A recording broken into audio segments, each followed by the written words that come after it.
தமிழ்நாடு வேளாண் துறையிலிருந்து வந்திருக்க வேலை வாய்ப்பு என்ன அப்படிங்கிறத டீட்டெயிலாக பார்க்கலாம். தமிழ்நாடு வேளாண்மை விஞ்ஞானிகள் தேர்வு வாரியத்தில் உதவி இயக்குனர் காலி பணியிடம் நிரப்புவதற்கான அபிஷியல் அனௌன்ஸ்மெண்ட் வெளியிட்டிருக்காங்க. மொத்தமாக 21 காலி பணியிடங்கள் வெளியிடப்பட்டிருக்கு.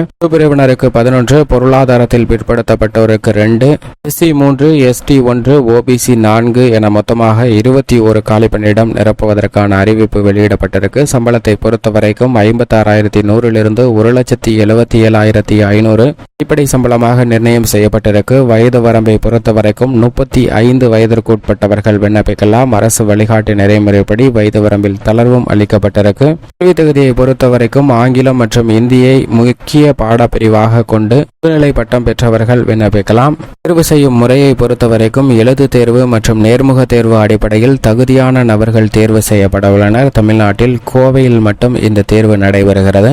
தேர்வுக்கு விண்ணப்பிப்பதற்கு அபிஷியல் இணையதளம் ASRB.org.in என்ற இணையதளத்தில் விண்ணப்பிக்க வேண்டும்.